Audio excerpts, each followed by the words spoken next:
ಕಾಡಲ್ಲಿ ಪರಿಸ್ಥಿತಿಗಳು ಹೇಗೆ ಇದ್ದರೂ ಸಿಂಹ ಯಾವತ್ತೂ ಹುಲ್ಲು ಮೇಯುವುದಿಲ್ಲ. ಹಾಗೆ ನಿನಗೆ ಎಷ್ಟೇ ಕಷ್ಟ ಬಂದರೂ ಮತ್ತೊಬ್ಬರ ಬಳಿ ಕೈ ಚಾಚದೆ ಪರಿಸ್ಥಿತಿಗಳ ತಕ್ಕ ಹಾಗೆ ಜೀವಿಸು. ಕಷ್ಟಪಟ್ಟು ದುಡಿದು ಬದುಕುವವನು ಯಾವತ್ತೂ ಯಾರ ಮುಂದೆ ತಲೆ ತಗ್ಗಿಸುವ ಅವಶ್ಯಕತೆ ಇಲ್ಲ. ನೀವು ಕೆಲವು ಸಂದರ್ಭಗಳಲ್ಲಿ ತಗ್ಗಿ ನಡೆಯಿರಿ, ಆಗ ನಿಮ್ಮ ಪ್ರಾಮುಖ್ಯತೆ ಬೆಳೆಯುತ್ತದೆ. ಹಾಗೆಂದು ಎಲ್ಲ ಸಂದರ್ಭಗಳಲ್ಲಿ ತಗ್ಗಿ ನಡೆಯಬೇಡಿ, ನಿಮ್ಮ ಮೌಲ್ಯ ಕಡಿಮೆಯಾಗುತ್ತದೆ. ಕೆಟ್ಟ ಅಭ್ಯಾಸಗಳಿಗೆ ನೀನು ಗುಲಾಮನಾದರೆ ಸಾವನ್ನು ಜೊತೆಯಲ್ಲೇ ಇಟ್ಟುಕೊಂಡು ತಿರುಗುತ್ತಿರುವೆ ಎಂದು.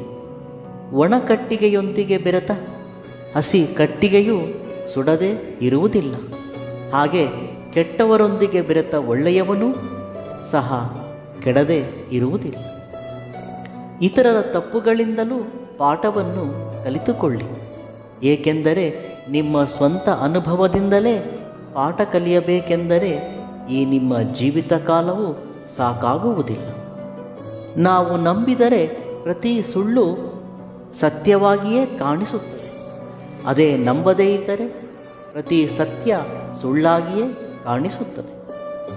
ನಾವು ಜ್ಞಾನವನ್ನು ಸಂಪಾದಿಸುವ ಅವಶ್ಯಕತೆ ಇಲ್ಲ, ನಮ್ಮಲ್ಲಿರುವ ಅಜ್ಞಾನವನ್ನು ತೊಲಗಿಸಿದರೆ ಸಾಕು.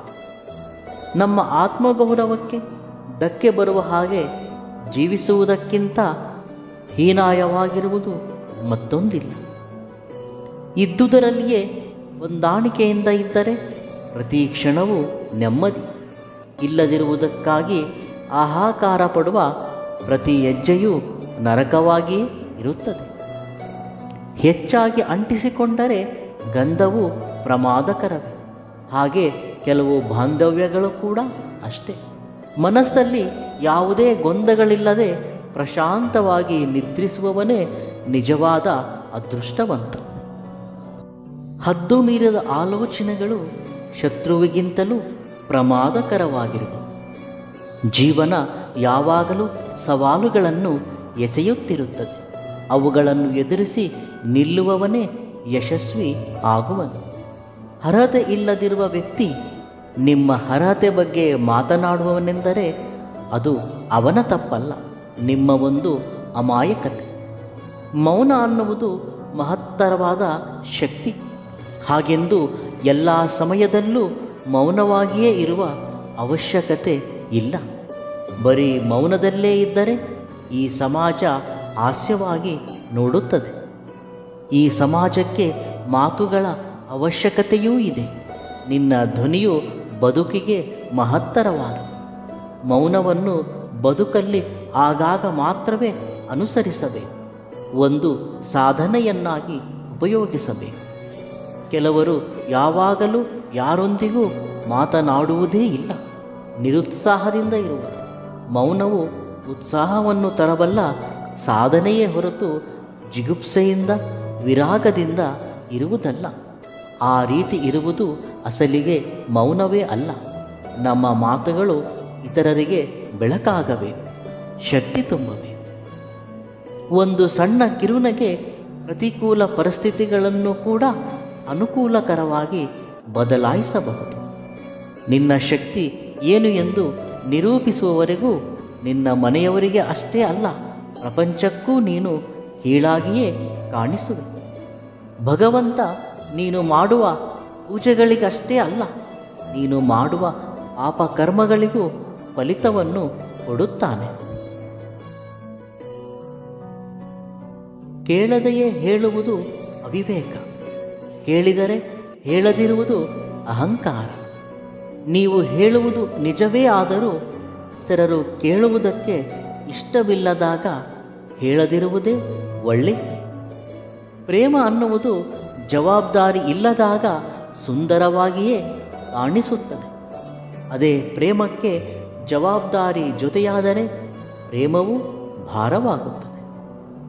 ನಾವು ದಿನಕ್ಕೊಂದು ರೀತಿ ವೇಷಭೂಷಣಗಳನ್ನು ಬದಲಾಯಿಸಬಹುದು, ಆದರೆ ದಿನಕ್ಕೊಂದು ರೀತಿ ಮನಸ್ಸನ್ನು ಮಾತ್ರ ಬದಲಾಯಿಸಬಾರದು. ಮನಸ್ಸಲ್ಲಿ ಸ್ಥಿರತೆ ಇರಬೇಕು, ನಿರ್ಣಯಗಳಲ್ಲಿ ದೃಢತೆ ಇರಬೇಕು. ಮನಸ್ಸು ಚಂಚಲವಾಗಬಾರದು. ಆಗ ಮಾತ್ರವೇ ನೆಮ್ಮದಿಯ ಬದುಕು ನಮ್ಮದಾಗುತ್ತದೆ. ನೀನು ಉಪವಾಸದಿಂದ ಇದ್ದು ಬರೀ ಭೋಜನವನ್ನೇ ಮನಸ್ಸಲ್ಲಿ ಧ್ಯಾನಿಸುವುದಕ್ಕಿಂತ ಭೋಜಿಸಿ ದೇವರನ್ನು ಧ್ಯಾನಿಸುವುದು ಮೇಲು. ಬಾಹ್ಯವಾಗಿ ಕಾಣುವ ರೂಪದಿಂದಲೇ ಇತರರ ವ್ಯಕ್ತಿತ್ವವನ್ನು ನಿರ್ಣಯಿಸಬೇಡ. ಏಕೆಂದರೆ ಕೆಲವು ಬಾರಿ ಬಾಹ್ಯವಾಗಿ ಕಾಣುವುದೇ ಬೇರೆ ಮತ್ತು ಆಂತರಿಕವಾಗಿ ಕಾಣುವುದೇ ಬೇರೆ ಆಗಿರುತ್ತದೆ. ನೋಡುವುದಕ್ಕೆ ಕಾಗೆ ಮತ್ತು ಕೋಗಿಲೆ ಒಂದೇ ರೀತಿ ಕಾಣಿಸುತ್ತದೆ. ಬಾಯಿ ತೆರೆದಾಗಲೇ ತಿಳಿಯುತ್ತದೆ ಎರಡೂ ಬೇರೆ ಎಂದು. ಸಮಸ್ಯೆಗಳು ಬಂದಾಗ ಭಯಭೀತರಾಗಬೇಡಿ. ಅವುಗಳು ನೀವು ಯಶಸ್ವಿಯಾಗಲು ಬರುವ ಪರೀಕ್ಷೆಗಳು ಎಂದು ಭಾವಿಸಿ ಧೈರ್ಯದಿಂದ ಎದುರಿಸಿ. ಯಾವುದೇ ಆಗಲಿ ನೀನು ಮಾಡುವುದು ಒಳ್ಳೆಯದಲ್ಲ ಎಂದು ತಿಳಿದಾಗ ತಕ್ಷಣವೇ ಮಾಡುವುದನ್ನು ನಿಲ್ಲಿಸು. ಹಾಗೆ ಸತ್ಯವಲ್ಲ ಎಂದು ತಿಳಿದಾಗ ಹೇಳುವುದನ್ನು ನಿಲ್ಲಿಸು. ಧೈರ್ಯವೆಂದರೆ ಭಯ ಆಗದಿರುವುದೇ ಅಲ್ಲ. ಭಯ ಆದರೂ ಮುಂದಕ್ಕೆ ಸಾಗುವುದೇ ನಿಜವಾದ ಧೈರ್ಯ. ನಿಮ್ಮಲ್ಲಿ ಹದ್ದು ಮೀರಿದ ಆಶಯಗಳಿದ್ದರೆ ಅದಕ್ಕೆ ಶಕ್ತಿ ಮೀರಿದ ಕಷ್ಟವನ್ನು ಪಡಬೇಕಾಗುತ್ತದೆ ಎಂದು ನೆನಪಿಟ್ಟುಕೊಳ್ಳಿ. ಇತರರ ಅರ್ಥವಿಲ್ಲದ ಮಾತುಗಳಿಗೆ ಯಾವಾಗಾದರೆ ನೀನು ಸ್ಪಂದಿಸುವೆಯೋ ಆಗಲೇ ನೀನು ನಿನ್ನ ಅರ್ಧ ಮನಃಶಾಂತಿಯನ್ನು ಕಳೆದುಕೊಂಡೇ ಎಂದು. ಸ್ವಾರ್ಥಪರರು ಎಂದರೆ ಅವಕಾಶವಿದ್ದಾಗ ನಿನ್ನನ್ನು ಬಳಸಿಕೊಂಡು ಅವಶ್ಯಕತೆ ಇಲ್ಲದಾಗ ಬಿಡುವುದೇ ಸ್ವಾರ್ಥಪರ. ಈ ಸಮಾಜದಲ್ಲಿ ಮನುಷ್ಯರ ಬಗ್ಗೆ ತಿಳಿಯಬೇಕೆಂದರೆ ಹಣವಿಲ್ಲದೆ ಬದುಕಿ ನೋಡು. ಆಗ ಬಂಧು ಬಾಂಧವ್ಯಗಳು ಅವಷ್ಟಕ್ಕವೇ ದೂರವಾಗುತ್ತವೆ. ಎಲ್ಲರೂ ಹಣವಿದ್ದಾಗ ಮಾತ್ರ ಬಂಧು ಬಾಂಧವ್ಯ, ಕತ್ತಲಾದಾಗ ಮಾತ್ರವೇ ನಕ್ಷತ್ರಗಳು ಕಾಣಿಸುವವು. ಹಾಗೆ ಕಷ್ಟ ಬಂದಾಗ ಮಾತ್ರ ಜೀವನದ ಬೆಲೆ ತಿಳಿಯುವುದು.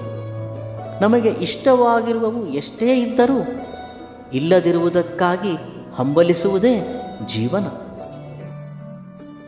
ಧೈರ್ಯದಿಂದ ಇರಿ, ಶಾಂತಿಯಿಂದ ಇರಿ, ಸಮಾಧಾನದಿಂದ ಇರಿ. ಖಂಡಿತವಾಗಿಯೂ ಎಲ್ಲವೂ ಒಳ್ಳೆಯದೇ ಆಗುತ್ತದೆ. ಇವೆಲ್ಲವುಗಳಲ್ಲಿ ನಿಮಗಿಷ್ಟವಾದ ಸೂಕ್ತಿಯನ್ನು ಕಾಮೆಂಟ್ ಮುಖಾಂತರ ತಿಳಿಸಿ. ವಿಡಿಯೋ ಇಷ್ಟವಾದಲ್ಲಿ ಸಬ್ಸ್ಕ್ರೈಬ್ ಮಾಡಿ ಮತ್ತು ಲೈಕ್ ಮಾಡಿ. ಧನ್ಯವಾದಗಳು.